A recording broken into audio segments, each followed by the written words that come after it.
বুঝবেন না না 4 নম্বর ফরম্যাট ক্যাপিটাল গেইন ট্যাক্স। এই অঙ্কগুলো একটু ভালো করে দেখেন, এখান থেকে অঙ্ক আসবে।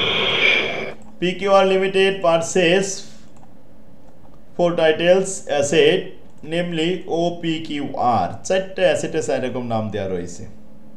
হুইচ কস্ট অ্যাজ ফলো: ও 1 লাখ টাকা, পি 1,20,000, কিউ 1,50,000 এবং আর 1,60,000 টাকা।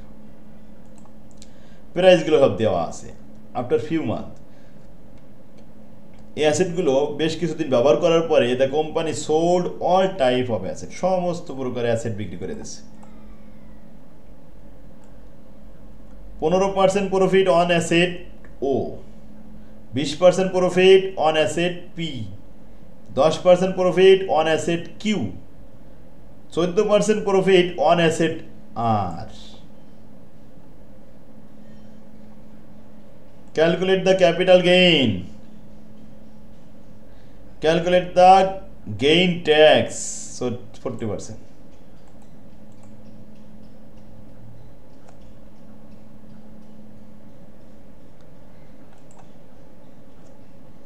তাহলে ক্যাপিটাল গেইন দেখাবো আমরা কি হবে। আগে ক্যাপিটাল গেইন কত হয়েছে আমরা লিখছি, চারটে অ্যাসেট, তাদের দাম ছিল 1 লাখ, 1,20,000, 1,50,000, 1,60,000। এরপরে লাভের পরিমাণ এই যে 15%, 20%, 10%, 14%।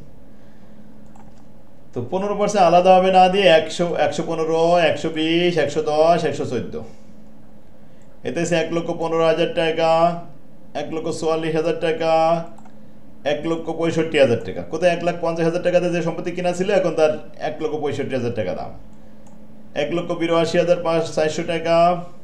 এই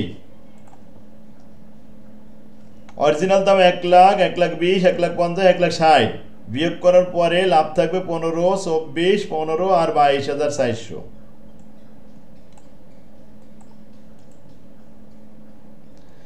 এইগুলো আমাদের গেইন। এই গেইনের উপরে ট্যাক্স দিতে হবে 40% করে। সো বি নম্বরে calculation of capital gain tax. 15,000-এর উপরে 40%, 6,000 হয়। 24,000-এর উপরে 40%, 9,600। 15,000-এর উপরে 40%, এটা 6,000। আর 22,400-এর উপরে 40%, 8,900 টাকা। সব মিলে 30,560 টাকা।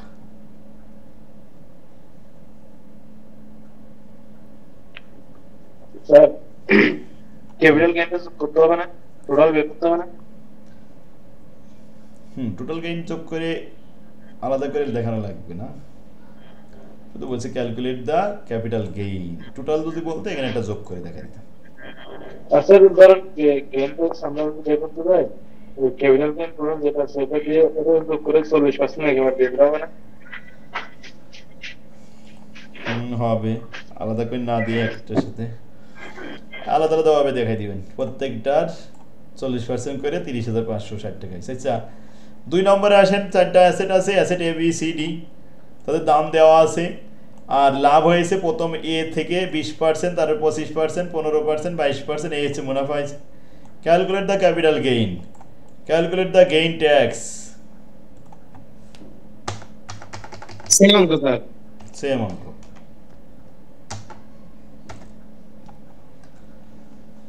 তিন নম্বরটাও সেম অঙ্ক, এগুলো সব সেম। এই ক্যাপিটাল গেইন একই রকম, আলাদা কিছুই না। স্যার 4 নম্বরটা, চার নম্বরটা একটু দেখবেন। 4 নম্বরটা স্যার ভিন্ন আছে। 4 নম্বর লাগবে না, এটা 4 নম্বর সাজেশনে না। স্যার 8 দেখুন। সাজেশনে আছে 6 নম্বর, 6 এসবগুলো লাগবে না, 6 লাগবে। 6 এগুলো তো পারবেন, 6 আর 7 নম্বরটা। 7 নম্বর দেখেন, 17 সালে the company purchase a vehicles for 10 million, 1 মিলিয়নে 10 লাখ, 10 মিলিয়নে 1 কোটি। ইটস দ্য লাইফ 10 ইয়ার্স, 10 বছর আয়ুষ্কাল। Depreciation by straight line as per book. তাহলে স্ট্রেট লাইন প্রতি বছরে অবশ্যই হবে সমান হারে।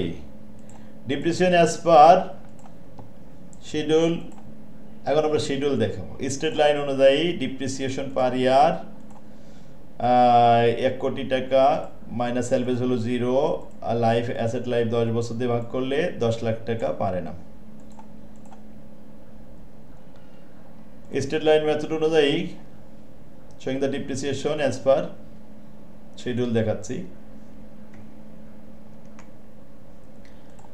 প্রথমে ওপেনিং ব্যালেন্স 1 কোটি টাকা, ডিপ্রিসিয়েশন 10 লাখ 10 লাখ 10 লাখ, অ্যাকুমুলেট 10 লাখ আর 10 লাখ 20 30 40 50 60 70 80 90 1 কোটি টাকা অ্যাকুমুলেশন। তো ক্যারিং অ্যামাউন্ট 1 কোটি থেকে অ্যাকুমুলেট প্রথমটা 10 লাখ বাদ দিলে 90 লাখ টাকা থেকে যায়। পরে আবার 1 কোটি টাকা থেকে 20 লাখ বাদ দিলে 80 লাখ থেকে যায়। এভাবে 10টা বছর আমাদের শিডিউল দেখাতে হবে। লাস্ট বছরে স্যালভেজ ভ্যালু নাই, তাই 0 হয়ে গেছে। যদি থাকতো সে কয় টাকা দেখানো যাইতো। স্যার অ্যাকুমুলেটরটা কোথায় স্যার? প্রশ্নে তো দেখতে ছিলেন স্যার। ডিপ্রিসিয়েশন প্রস্তাবনে বলে নাকি? প্রস্তে বলবে না শিডিউল স্যার, দেখা। অ্যাকুমুলেটরটা স্যার এটা কি স্যার বের করে নিতে হবে স্যার অ্যাকুমুলেটরটা? আরে প্রত্যেক বছরে অবস্থাটা যোগ করে এরকম সাজায় নিতে হবে, বের করে নিতে হবে। 10 লাখ আর এই 10 লাখ 20 লাখ, 20 আর 10 30 লাখ, 30 আর 10 40 লাখ, এভাবে বের করে নিতে হবে। এটা শিডিউলের কাজ। এরপরে 10 এই যে 18 সাল আর 20 সাল আর ছিল একটা অঙ্ক, dental health care limited, Bangladeshi company, bought and the equipment for dental service, 1 লক্ষ টাকা ডেন্টাল সার্জারি ইকুইপমেন্ট, 15 লক্ষ টাকা ইকুইপমেন্টের দাম। On 1 January 2016 the engineering estimated that showed the allowable depreciation of 10 লক্ষ at the time of sale। যখন বিক্রি করা হলো তখন অবস্থায় অলরেডি 10 লক্ষ টাকা অ্যাকুমুলেট হয়ে গেছে। তাহলে স্যালভে ভ্যালু বুক ভ্যালু কত ছিল? 5 lakh. the equipment was sold 30 June 2019 সালে যে বিক্রি করলো। 16 সালে কিনেছিল আর 19 সালে যে বিক্রি করলো 17 লক্ষ 50 হাজার টাকা। যখন বিক্রি করলো তখন তার বুক ভ্যালু 5 লাখ টাকা ছিল, বিক্রি করলো 17 লাখ টাকা। অ্যাজুমিং দ্য কর্পোরেট ট্যাক্স 30% দিতে হবে অ্যান্ড ক্যাপিটাল গেইন ট্যাক্স 25% দিতে হবে। Calculate the total tax liability for the company. এখন ক্যাপিটাল এই গেইন ট্যাক্স 25%, কর্পোরেট ট্যাক্স 30%, কিন্তু ক্যাপিটাল গেইন কত হয়েছে এটা তো দেখানো হলো না। প্রথমে দেখাতে হবে ক্যাপিটাল গেইন, যে বিক্রি করা হয়েছে 17,50,000, অথচ অরিজিনালি কিনা হয়েছিল আজ থেকে 4 বছর আগে 15 লাখ টাকা দিয়ে। তো 15 লাখের উপরে যতটুকু বিক্রি করা হয়েছে ততটুকু হচ্ছে ক্যাপিটাল গেইন। 2,50,000 টাকা বেশি বিক্রি করা হয়েছে অরিজিনাল দামের থেকে। আর বুক ভ্যালু 5, কিন্তু বিক্রি করা হলো 15, তার রেভিনিউ গেইন 10 লাখ।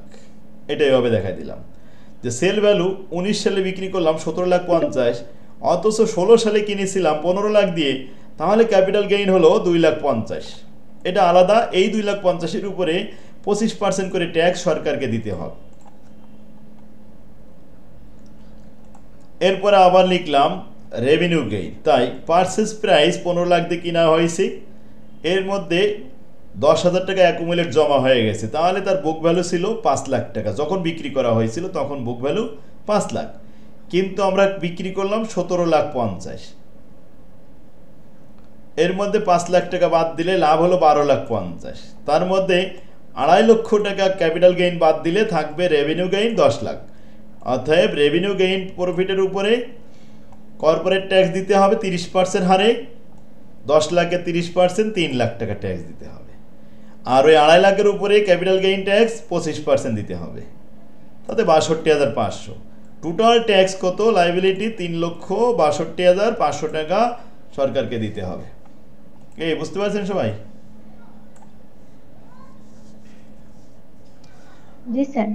অঙ্কটা ভেরি ভেরি ইম্পর্টেন্ট। 20 সালে আসছিল, 22 সালেও ইম্পর্টেন্ট, কারণ 18 সালেও এটা আসছিল। স্যার আমাদের মানে রেভিনিউ প্রভিডেন্ট করতে হবে, এটা মানে মুনাফা জাতীয় আয় যেটা আছে এটা তো কর্পোরেট ট্যাক্সে, আর ক্যাপিটাল গেইন যেটা থাকবে এটা তো ক্যাপিটাল ট্যাক্স যেরকম। গেইন ট্যাক্স আলাদা, কর্পোরেট ট্যাক্স আলাদা। তাহলে আমরা লাস্ট অঙ্ক মোটামুটি 6 নম্বর অধ্যায় শেষ করলাম। থিওরি কল করে অধ্যায় পড়বো স্যার। থিওরি তো এখন দেখা যাচ্ছে যে প্রথমত অনুমান করতে হয় যে আমরা সাইডে যদি অঙ্ক করতে পারি তাহলে থিওরি কম লিখতে হবে, এই জন্য ফার্স্টে প্রথম 3টে অধ্যায় পড়ে ফেলেন বা 4টে অধ্যায়, আর ওই লাস্টে একটা অধ্যায় পড়তে হয়। লাস্টের একটা অধ্যায় থেকে 100% প্রশ্ন আসে, আর ওই প্রশ্নগুলো সহজ আছে। লাস্ট অধ্যায়